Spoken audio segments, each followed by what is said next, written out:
Now I'm going to ask you all please to rise for the bride.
You may all sit down, and I'll ask the family who are going to be seated up here with us, please to come forward.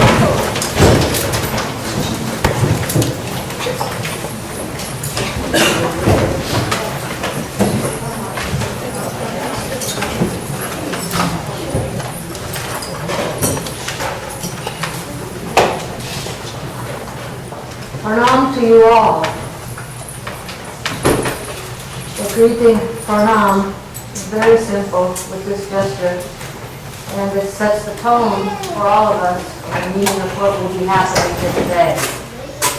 The tone means, the word means, the soul in me bows to the soul in you, in recognition that in the one soul of all, we are one.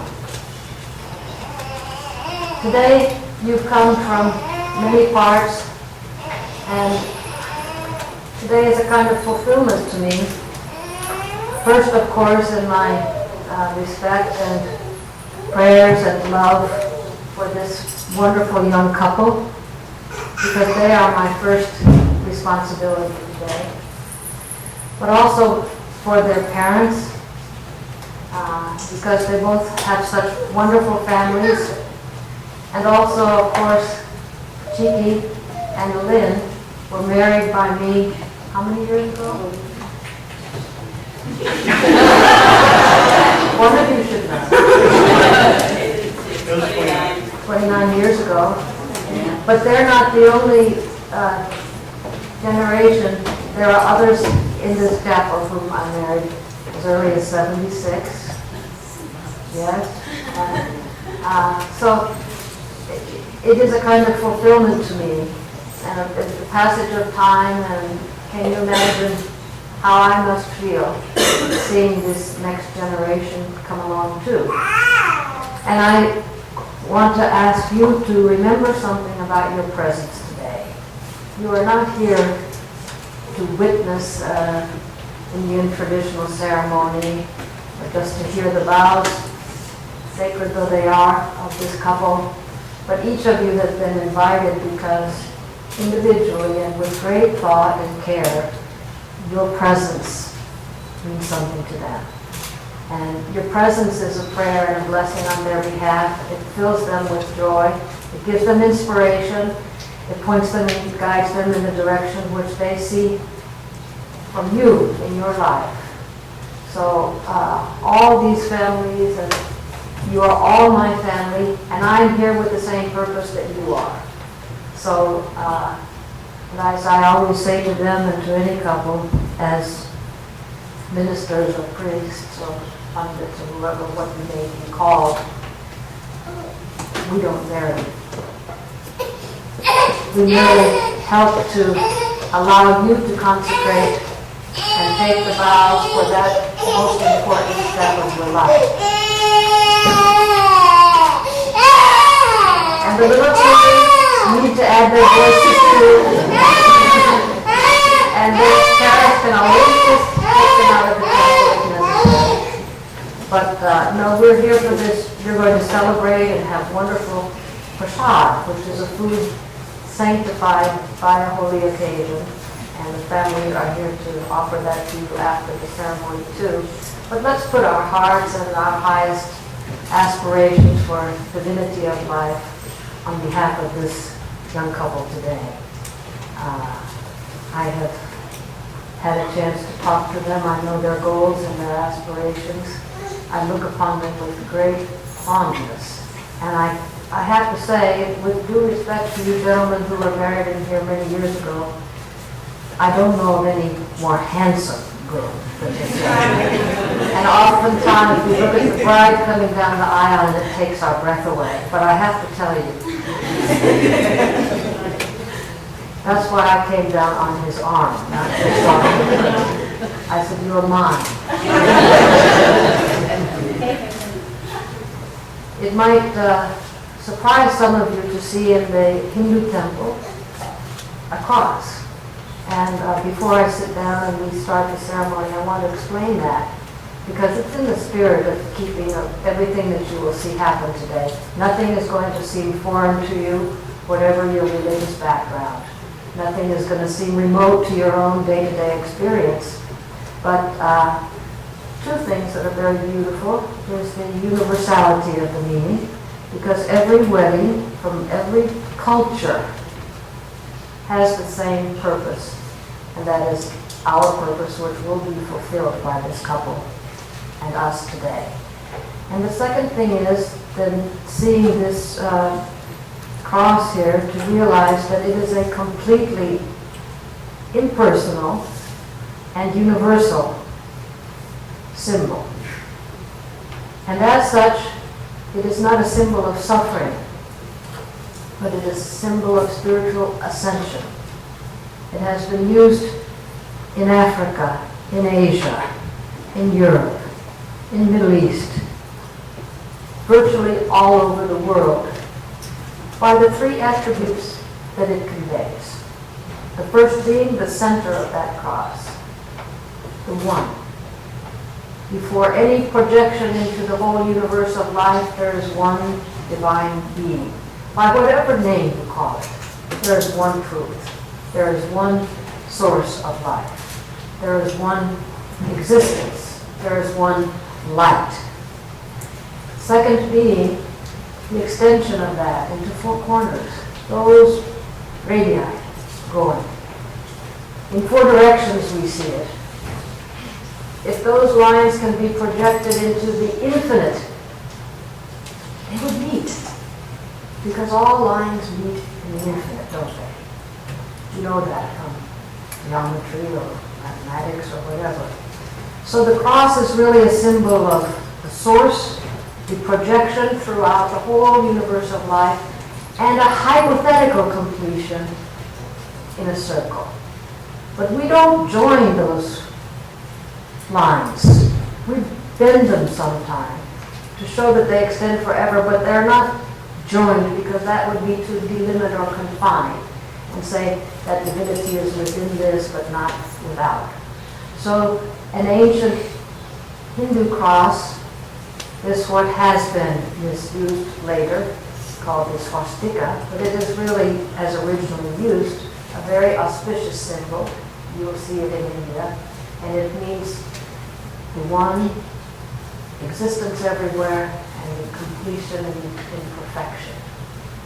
This cross, as you see it, the vertical cross, was also used, is also used in the tradition of yoga and philosophy in India. And it means this cross within us, the spinal column, and the juncture at this point, the spiritual eye. And it means where our uplifted consciousness joins and meets with the infinite. And that's often depicted that way in India's lore. That's enough of the philosophy. Let's get to this wedding. And so I ask you to join me.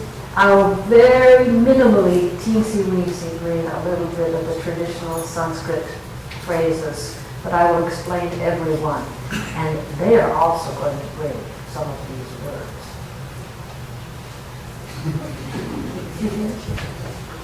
Thank you all very, very much.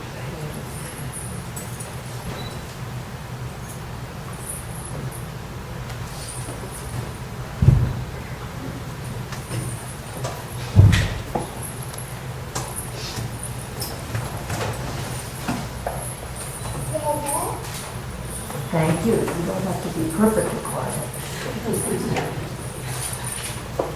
I begin with lighting the central fire, because today you bring light, you approach an altar of light, and you make this highest light of your ideal the very center of your life. And as we begin this, I start with an invocation which directs us all to come together with that purpose. Om Bhurvubhuvah Swaha Om Tatsavitur Varenyam Bhargo Devasya Dhimahi Dhiyo Yona Prachodayat.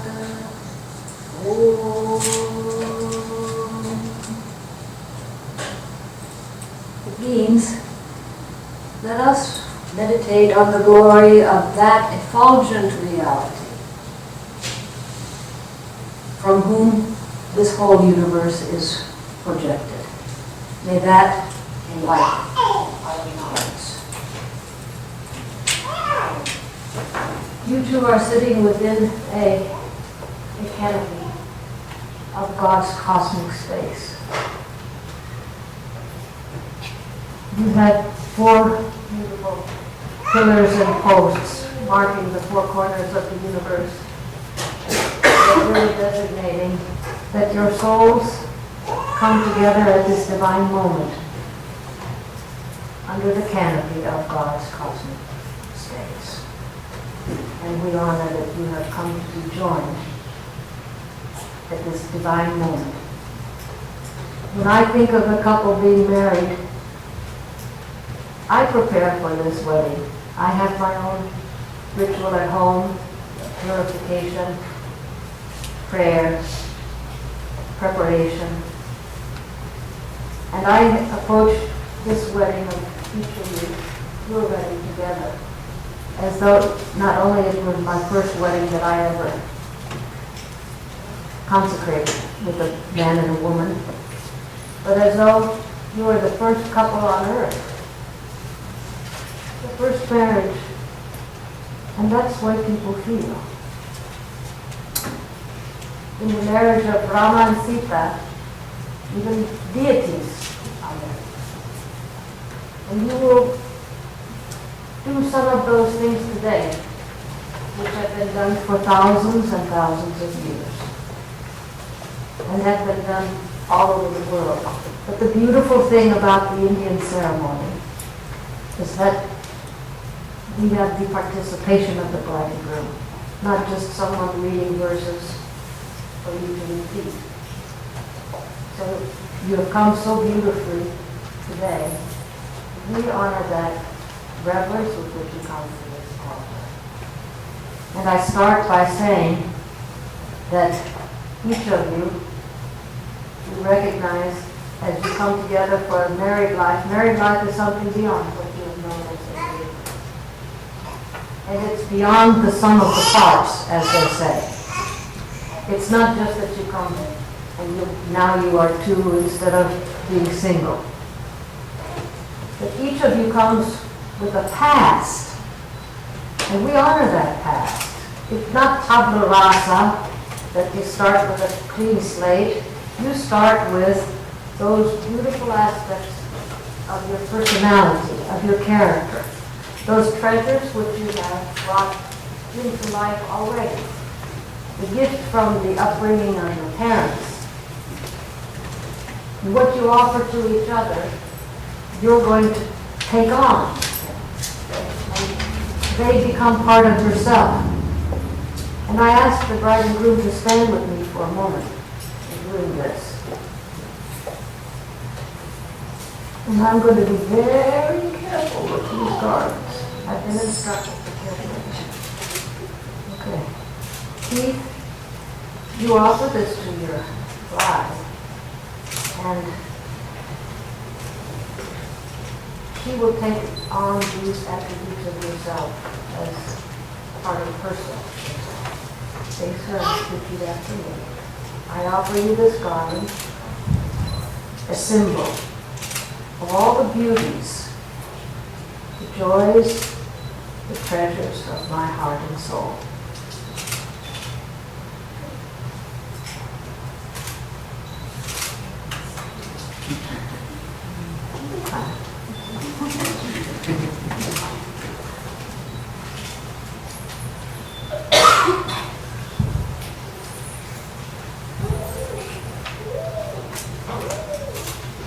Tiffany, you'll offer this to Keith, and he takes these on and will wear all these virtues and beauties that are yourself long after these blossoms fade.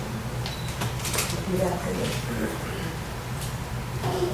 I offer you this garment, a symbol of all the treasures, the joys and beauties of my heart and soul.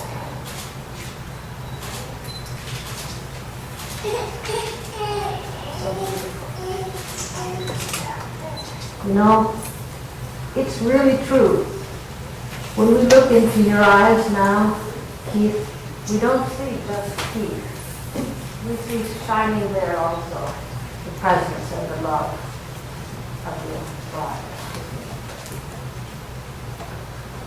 When we look at you now, we don't see just Tiffany.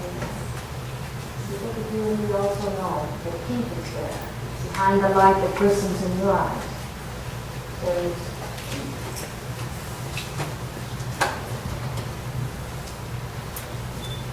we're going to think for a moment about what marriage is, what we are doing today, what we are symbolizing. And it's very simple. The union of two souls, not for a selfish purpose, not just for your happiness, holding hands, going through life together. But your marriage has a spiritual purpose that is selfless, and that is in the full sacredness of this vow, that by purely and perfectly realizing love, in this state, this marriage state, you realize God. And what a beautiful thing. There's no higher vow a person can take in life. I'm a renunciate, a sannyasin. I'm not leading a marriage life. But the vow which I take as a swami, as a priest, whatever, is no less sacred. Isn't the vow that I take for the perfection of love also? In the highest light of love? Your vow is no less. And I pray that you fulfill it in your life. And in that fulfillment, we consecrate both of you, because if marriage is the union of your souls, let's remember that it's the soul in you that is married, that is journeying together on the path of life. And in that, I like to relate this story because it's so meaningful and striking to people. They come to me sometimes and they say, do you believe in mixed marriage? I said, no, I do not. Oh. I said, no, I do not. What's mixed about marriage? Is it culture? Is it race? Is it religion? No. That's coming way down. Marriage is a union of your soul. Your soul is that you are a child of God. Your soul is that there is the perfection of God. The immortal path of the life and the life and the beauty of your soul. We're joining together the path of your soul. So there is no such thing as mixed marriage in this true idea of the meaning of marriage itself. It wasn't for you, it wasn't for any of us. So what is the soul? I'm showing you the symbols. They're called sometimes Trinity in different faiths, or the triune symbols of the perfection of God. We're going to bless you with the remembrance of this soul within you. First symbol is water. This water, every religion having a sacred river, you know. The Nile, the Euphrates, the Jordan, or the Ganges. Same meaning. It's a current of life, the current from the ocean of existence, undifferentiated pure existence. And the river is a symbol of the current of that life. And that's so progressive in Europe. Just as a river goes through obstacles and the banks give it the onward motion, so they may seem to be confining, and it breaks over stones and keeps going until it is liberated in the cosmic ocean of life. This water I took from the Ganges at the night. Water is a symbol of life, said this word. The immortal life of God within the earthly soul. Light is a symbol of consciousness. God is light. Brahma Jyotish Viti. We have it in all statements of religion. God is light. Within you, that light of your soul shines through your mind. You lift your mind to all the purity of the greatest light that you can be drawn to, the light of ideas, the light of goodness, the light of thought, the treasures that you have that will guide you in the meaning of life. And incense, in its sweetness and beauty, is a symbol of bliss. The existence, consciousness, bliss, Sat-Chit Ananda. The intelligence, the life, the love, the existent soul. Incense, Buddha had a very beautiful statement about that. He said, just as the fragrance of the incense goes in all directions, the fragrance of your pure heart goes everywhere. Isn't it so? We can detect the fragrance for a few moments. The fragrance of a heart goes everywhere. There are ways that you offer that fragrance with what you do, with what you offer the highest and purest and noblest of your beings to others. It will awaken and touch them. You don't need to now to go preaching and teaching. Let the fragrance of your heart move others. Keith, with this consecrated water, I sanctify your life.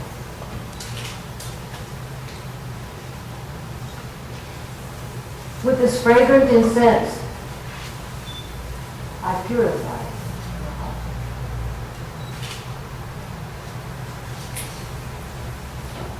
And with this effulgent light,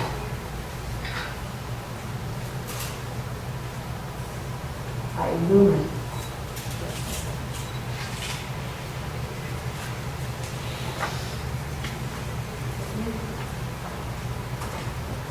With this consecrated elder, I sanctify your heart.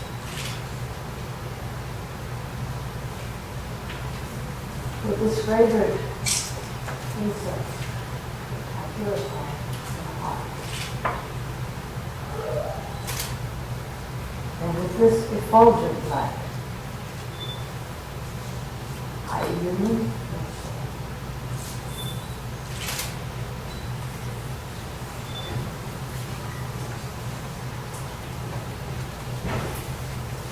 You know,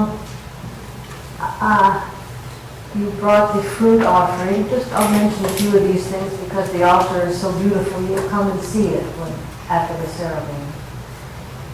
It's a tradition that they bring 3 kinds of fruit. And I suppose that's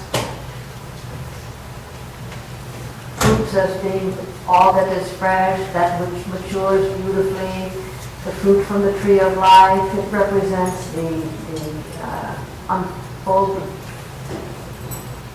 accomplishments of their life, the fruits of their existence they bring. And they bring to the altar. And I'm going to perform with them. They're going to do this now, which is called a havan. Havan means offering into the fire. And there are just three things. We keep it simple. And with each thing, I will request each of you to repeat after me in doing what I do. First, I will do this, and I will pass this to you, and you will do the same. And each has a meaning. And as I said, these are universal. First, we're going to offer rice into this fire. And you may see it pop and sputter a little bit. Don't get hot. You have to be careful of the nail polish. You know, in the West, don't we shower rice on the bride and groom too? And it's really, it means that we want the abundant good fortune to come to them. Don't we? And what is abundant good fortune? Is it material things? No. There is the best fortune you will ever have in life to recognize that whatever comes to you in life, whatever comes, you receive it as an offering from God. And so the words that we say are simply these.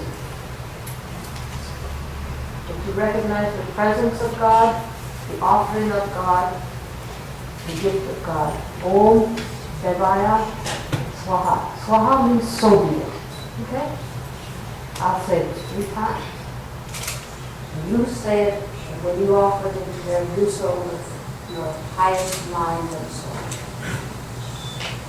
Om Devaya Swaha. Om Devaya Swaha.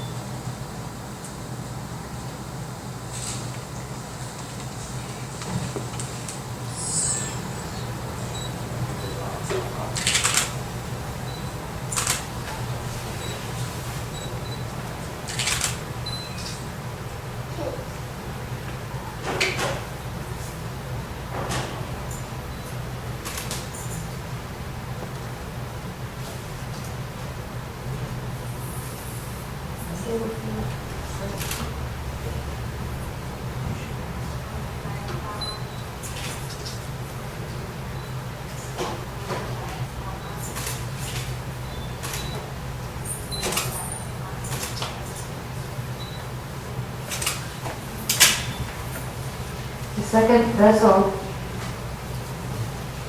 contains ghee, that is purified, clarified butter.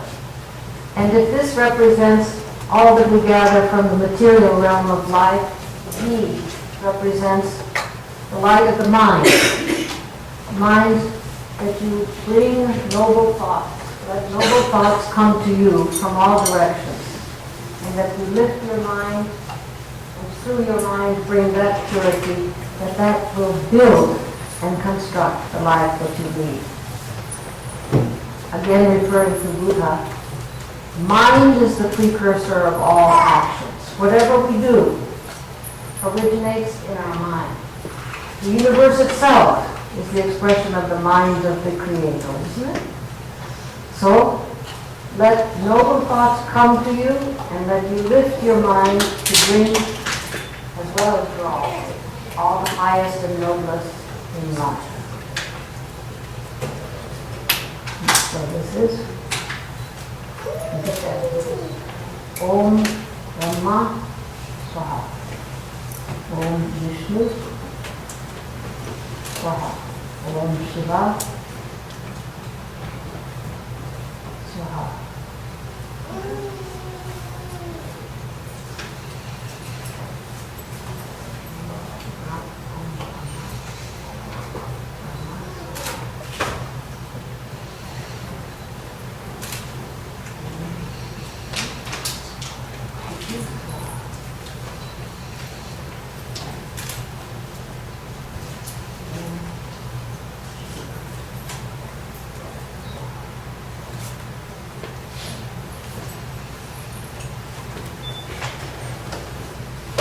Did you see the care with which he did that?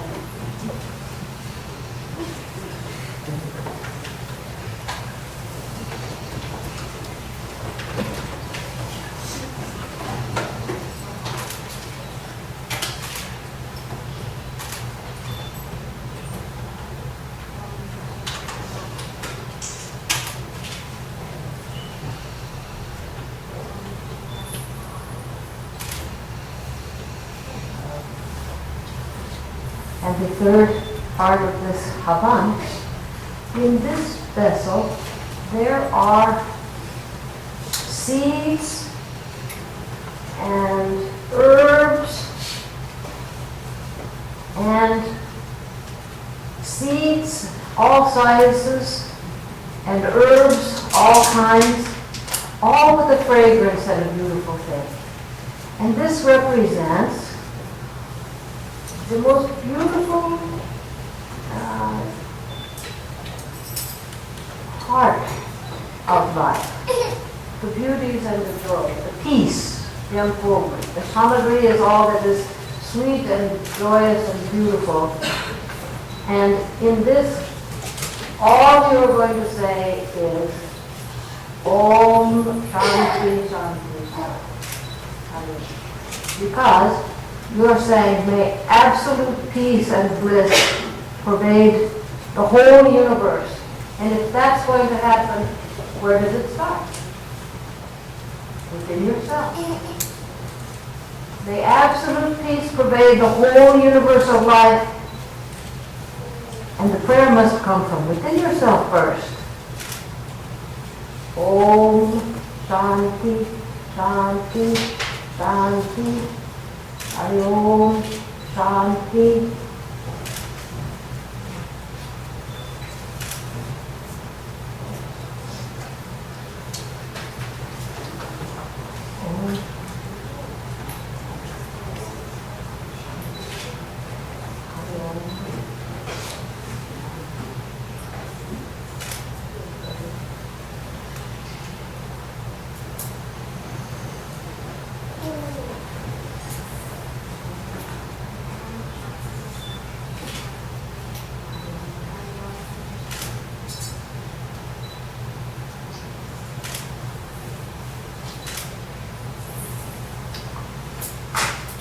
Now I'm making an offering to you, which is something I do with great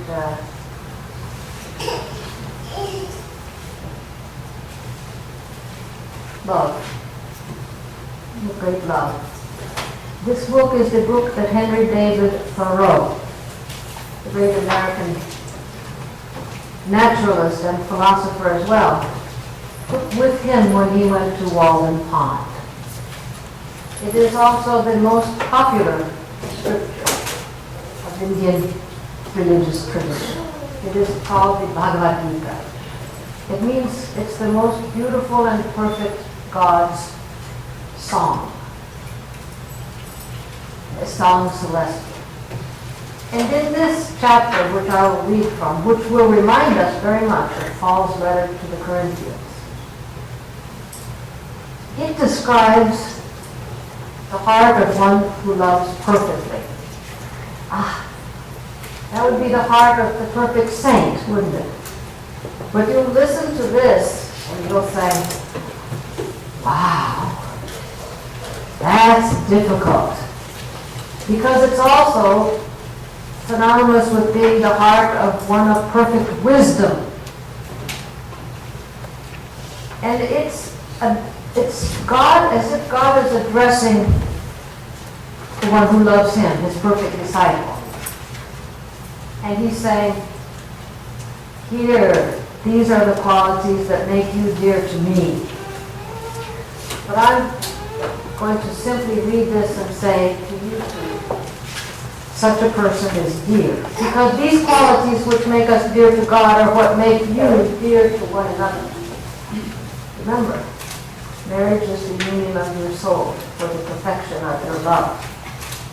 These are what make you dear to one another. And I read them. You know, Mahatma Gandhi used to perform marriage. And when he did, these are the verses that he would read in his ashram to the bride and groom. And so I read these for you and for all of us. Please listen carefully.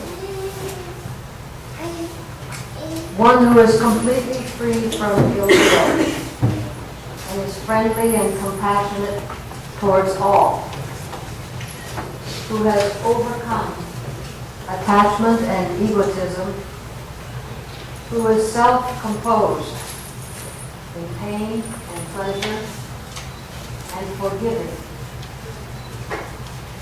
who is ever content, meditative, serene, resolute in spiritual effort, and whose mind and intellect are dedicated to truth. One who is thus devoted to peace. One by whom the world is not afflicted, and who is not afflicted by the world, who is not carried away by emotion, who is free from envy, fear, and anxiety. That's what who's not ruled by sensory desires, who's neither overbearing in the joy of achievement, nor negatively depressed in failure, who's neither abased by misfortune nor greedy of gain, who has renounced the concept of relative equilibrium, and who is full of devotion. Such a wonderful. Self-composed in praise and blame, wise in speech, serene in fame and insult, unattached to this abode of life, and calm of mind. Such a devout heart is here. I offer that to you as my prayer with all my heart, and as an invocation for the blessings of God.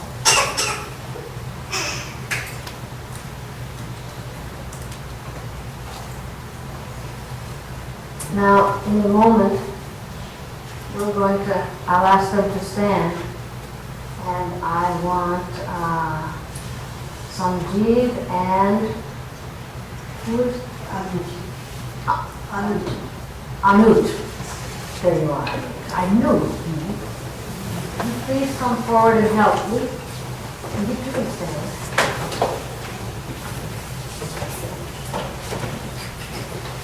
I'm going to make a little way. Let's put this back just a little bit. Let us get ready here.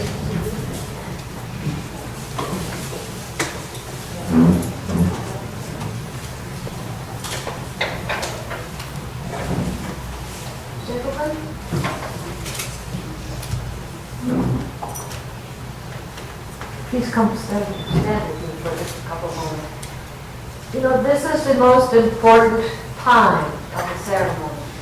I'm going to read a very beautiful prayer. These two young men, as the responsible young males of the family, are going to give you this scarf, kind of symbolically tie you together.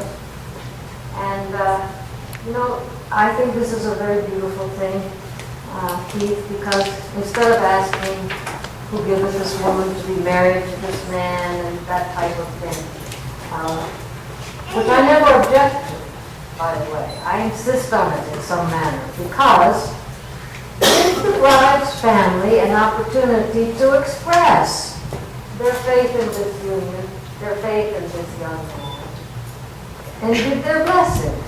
So that's the job you have, to act on behalf of your family. And what better way than to hand them this scarf, a symbolic cord that ties them together. And After so, you tie them together. I'm going to give them the rings to offer to each other. And then, while I say this prayer, you say this prayer subjectively, silently within yourself, with me. And they literally join the path of their separate lives together as one. And by these 7 circles around this,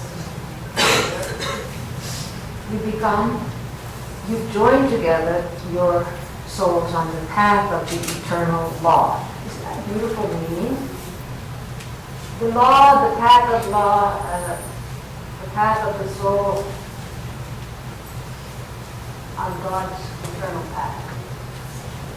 These 2 souls come to be joined. And the word that we have for bride and groom, whatever bride and groom means, etymologically I don't know.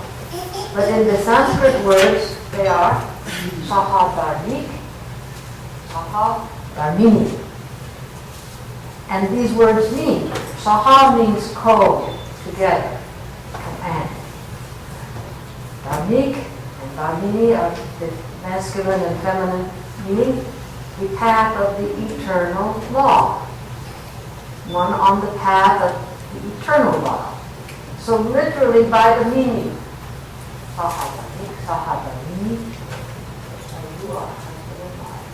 you are spiritual co-partners on the path of life. Now, you're going to join them together with this God. The question is, which one do we want to walk ahead or behind the other? Don't answer that. Remember that on this circle, there is no ahead or behind, right? And each is the same distance from the source. That's a trick. I don't mean to. Yes, I do. It's good. It's a good thing.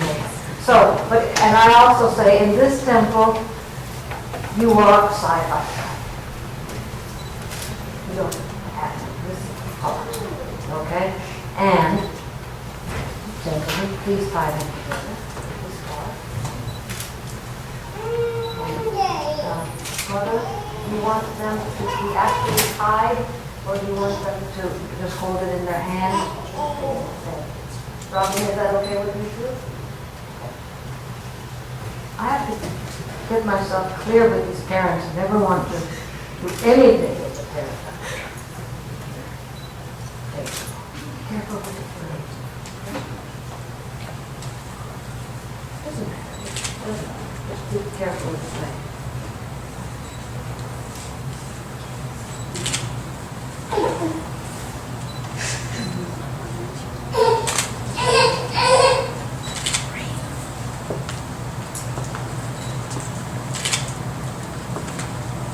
Have you done this before?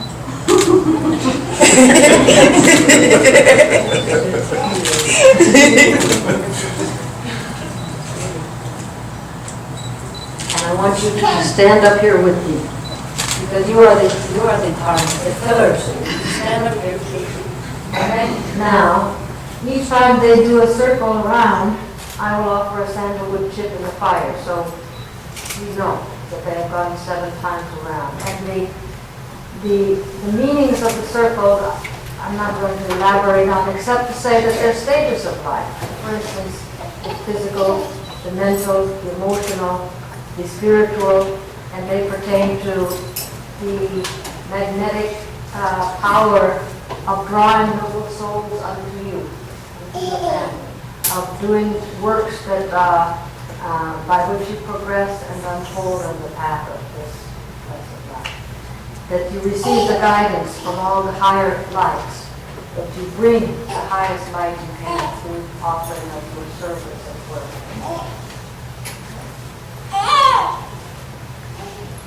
Now just remember, I'm going to do this whole prayer.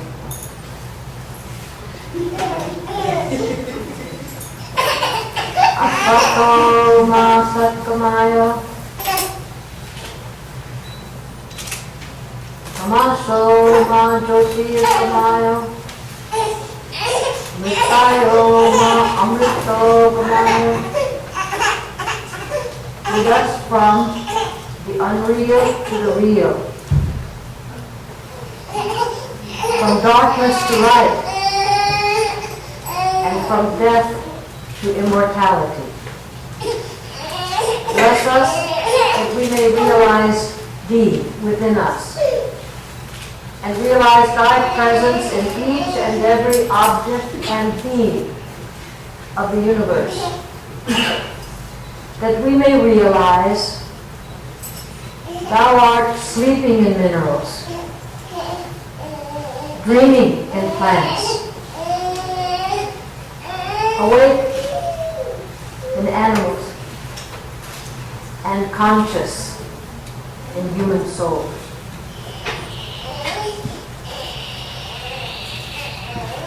That we may love all as part of our own soul in Thy cosmic soul. Awaken us to the realization that this manifested universe is but an infinitesimal part of Thy stupendous whole. Let us realize that Thou alone art the Brahman of the Hindus, Jehovah of the Jews, Christ of the Christians, Allah of the Muslims, one God, variously called by Thy devotees. Thou art consciousness, existence, bliss, absolute, Satchit Ananda, formless, eternal, real, now and forevermore. We are immortal, blissful, perfect.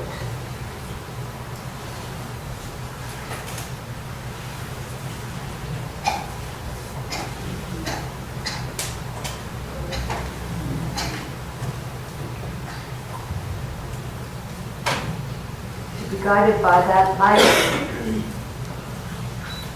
now and forever, lifting your vision above all pairs of dualities, you continue on this path of self-perfection. You see the mark on my forehead? The mark was given to welcome Keith. And the question arises, what is this mark? Gentleman Don asked the question. It's good for all of us to reflect on it. It's true that the man places this at the time of marriage on the forehead of his bride. But it's also true that it's worn by men, women, even children, people of all ages, not married, but it's worn with the same meaning.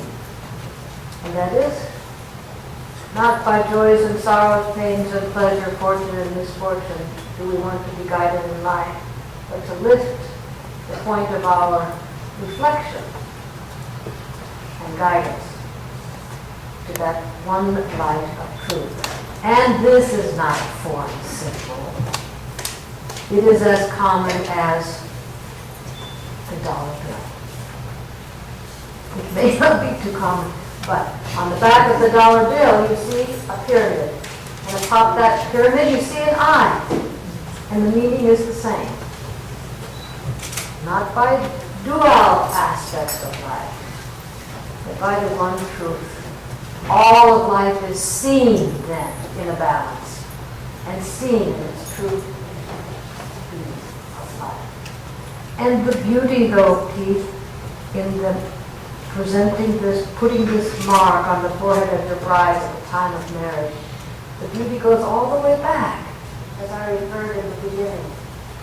The marriage of the very gods themselves, those looked upon as divine beings to help mankind and guide mankind that they put this on the forehead of each other. And I ask you too, Tiffany, that both of you do this. This is sandalwood power. This is not. You can even just touch each other's forehead. But the symbol is beautiful and important.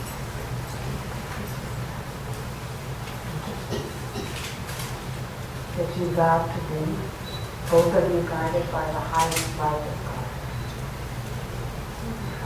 Yeah.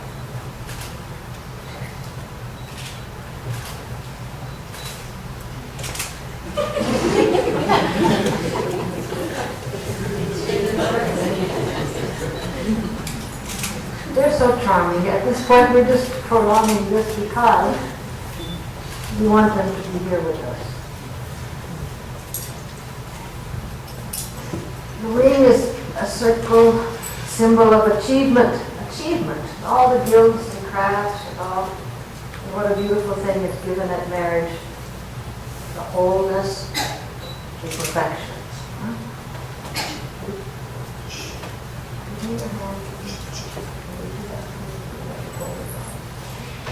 I unite my soul with your soul and offer you this ring, the symbol of our eternal union in the perfection of love, in the name of God, the Son.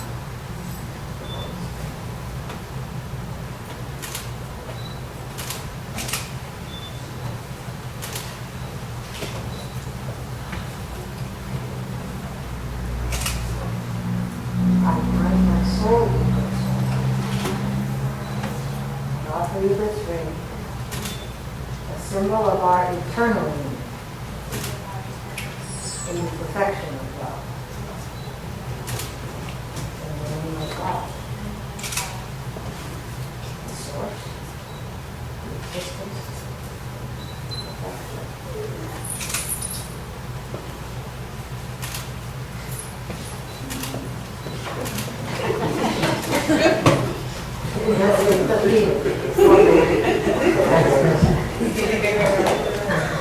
Now, this is not quite finished yet. They have to.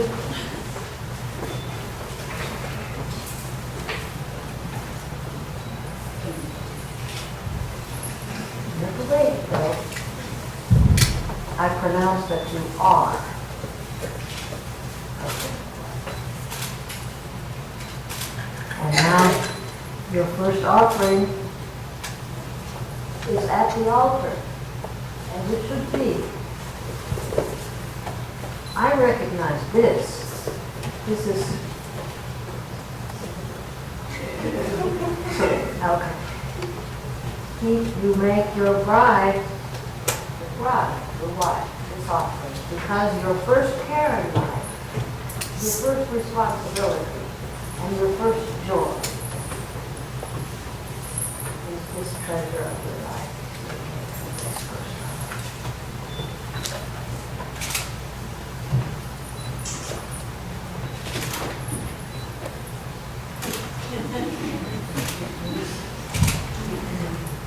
Tiffany, you are a married woman. Your first care, I know, finish chewing that chocolate. Your first care and joy, happiness, responsibility, is going to be nice in this first offering.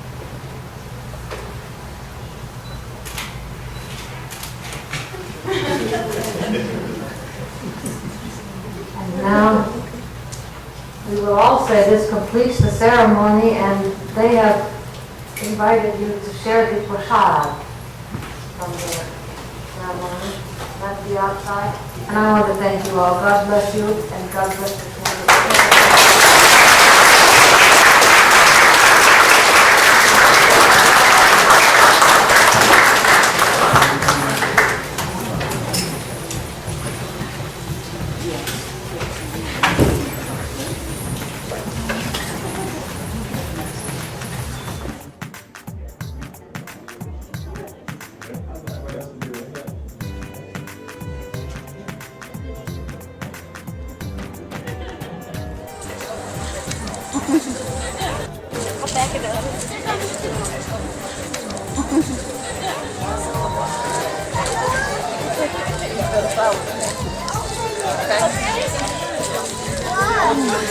Yeah, really.